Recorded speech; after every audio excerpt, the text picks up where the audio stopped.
Bukan no kata bau tefa ahli fakih kita teman-teman turi ahli fakih kita tinggal fikih imam kabe. Lain fatabi ilal jami tafadila. Ahli fuqaha tegese uta ahli fikih min jinsina saking jenis kita. Wa fi zamanina lan ing dalam zaman kita qatabul Imam Syafi'i itu teman-teman turi kabeh Imam Syafi'i. Di ahli fikih-fikih yang lain semuanya mengikuti Imam Syafi'i dan sederajatnya Imam Syafi'i seperti Maliki Hambali, Hanafi. Wa ilmuhum adh-dhahir faqat duna ilmuhum alladhi yuslihul batin.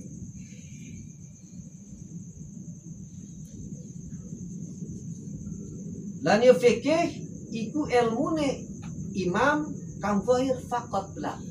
Ilmu fikih itu sekedar ilmu dhahir. Ilmu dhahir kulitnya aja. Ilmu fikih itu baru kulitnya. Jadi kita mengikuti Imam Syafi'i dalam sholat dan sebagainya itu masih cuman mengikuti kulitnya. Bukan ilmu yang memperbaiki batin.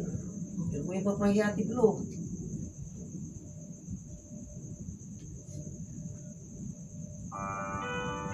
Kalau kita pengen nyampe fattabi antali jami'i sifatihim ditahsulalakal fadilatul umma.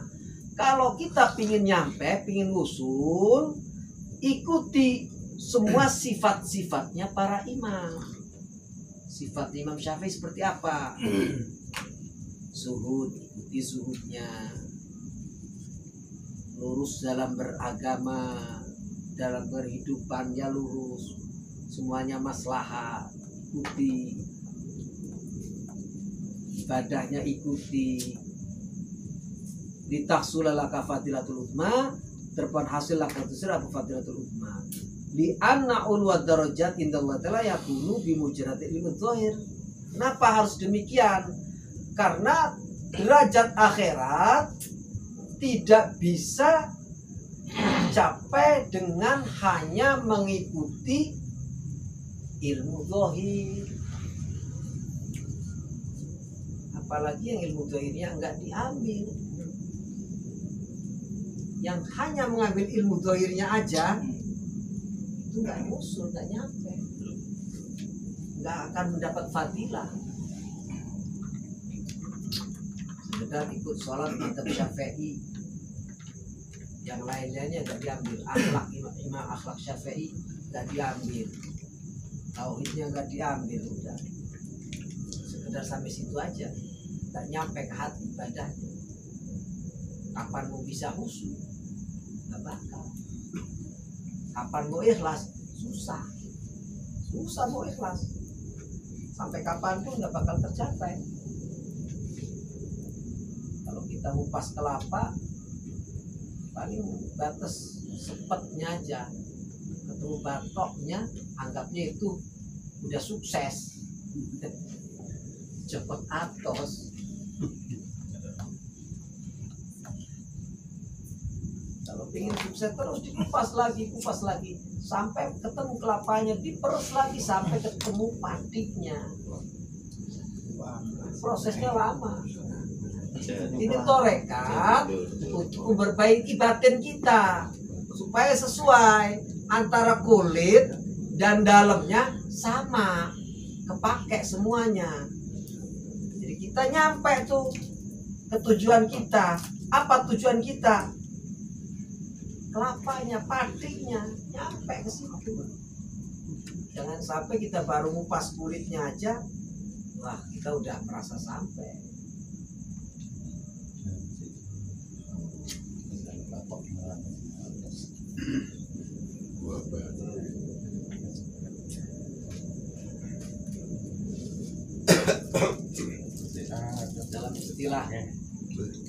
Dalam istilah Jawa, jangan sampai kita kayak monyet nyungging kelapa.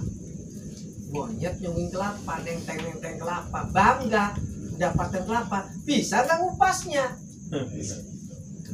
Paling batas sepetnya aja, kupas mayat memang mungkin bisa, kupas sepetnya aja. Jangan sampai seperti itu kita. Kita itu berusaha sampai ke dalamnya.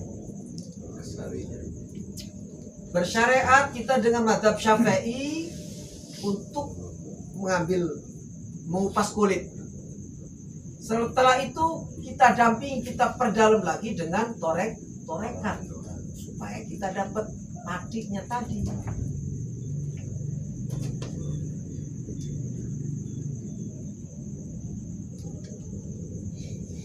Supaya ibadahnya sampai ke kolbu.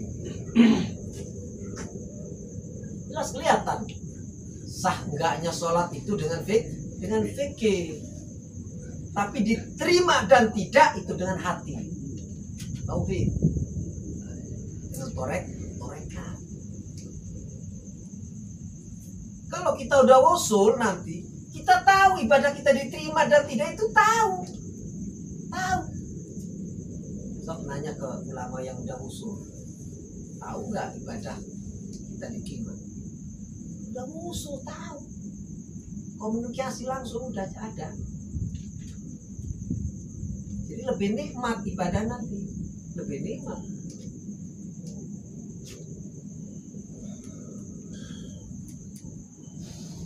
Fata'lamanna lillahi ilman nafi'a in kunta tadlubu mulka daraini i'tala. Maka belajar mak.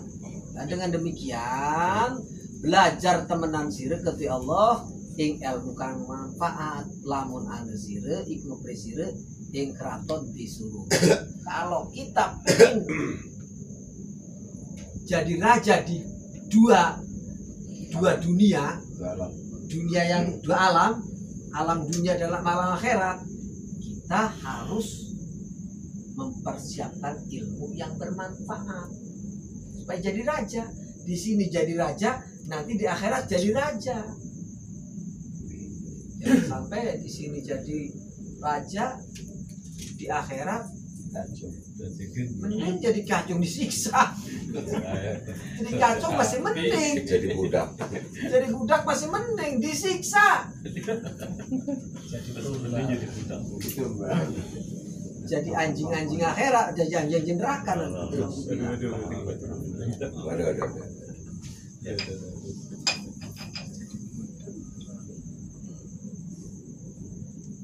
Kalau Rasulullah SAW, kata Rasulullah, idza jalasal muta'allim baina yadil alim fatallahu sab'ina baban minar rahmah wa la yaqumu min indihi illa kayumi waladatu ummu wa tallahu bi kulli harfin ibadata sanatin wa bana lahu bi kulli harfin mi'ata madinatin kullu madinatin mithlu dunya asyra marratin.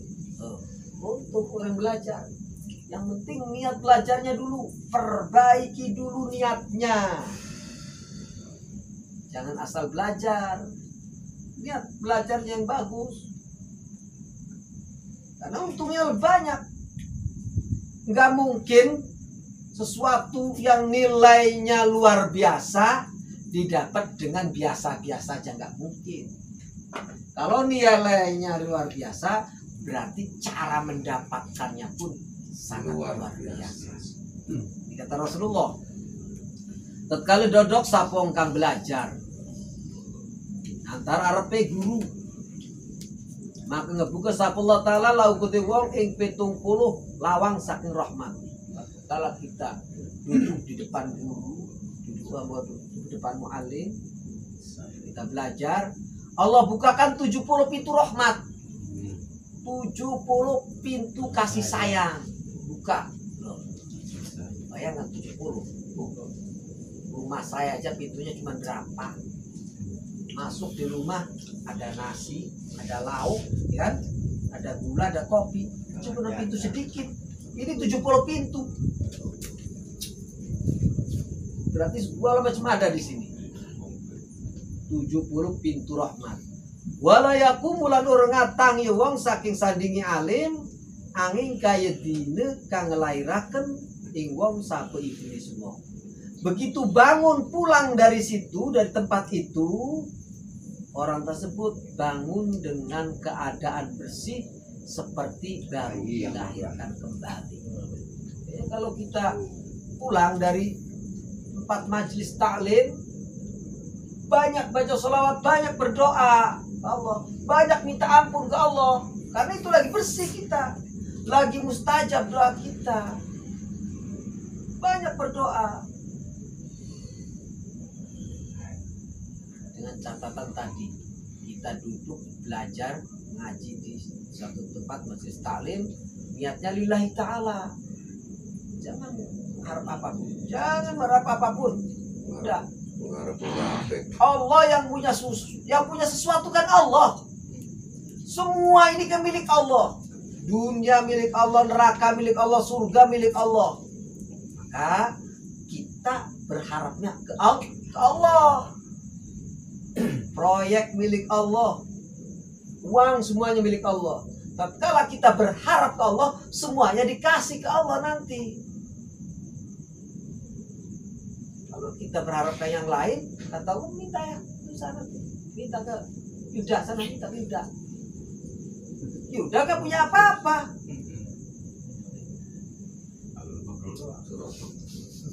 Niatkan semuanya lillahi ta'ala, lillahi ta'ala. Harap ridha Allah. Wa atahullah lan ngawai ing wong sapa Allah taala kelan saben huruf ing ibadah 1 tahun. 1 huruf dibayar oleh Allah tunai ibadah 1 tahun. Berapa huruf yang dibaca tadi? Berapa huruf? Ratusan mungkin ribuan huruf yang keluar.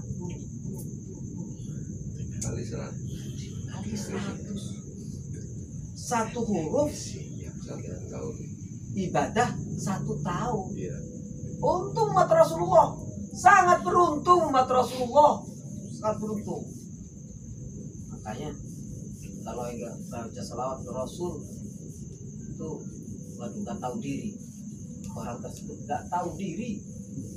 Dikasih mudah oleh Rasul. Rasul ngasih kemudahan sangat luar biasa. Rasulullah sangat paham terhadap umat akhir zaman.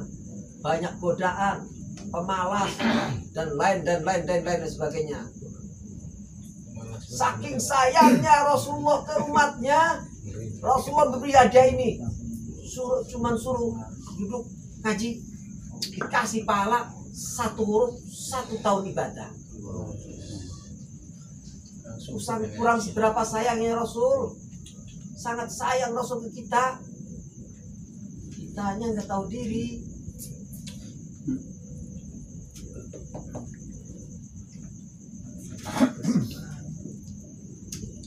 Ini kalau kita memahami dengan hati, harusnya kita menjerit, nangis, sedih. Orang tahu. Iya. Kalau dengan hati kita harus udah menjerit nih, minta ampun ke Rasulullah karena kemalasan kita,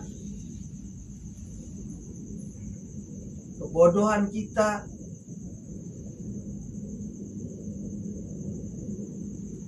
Wa bana lahu bi kulli harfin mi'ata madinatin, dan Allah bangunkan nanti di surga setiap huruf 1 bangunan.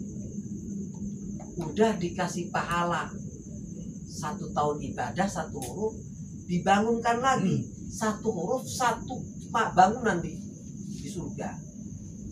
Setiap bangunannya itu 10 kali lipatnya dunia. Investasi luar biasa. 1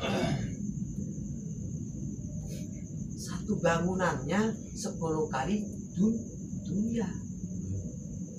Itu bayaran 1 huruf, 1 bangunan. Ini Rasulullah yang mustahil bohong. Rasulullah sifat muhalnya Rasulullah bohong, mustahil. Muhal Rasulullah bohong, pasti benernya.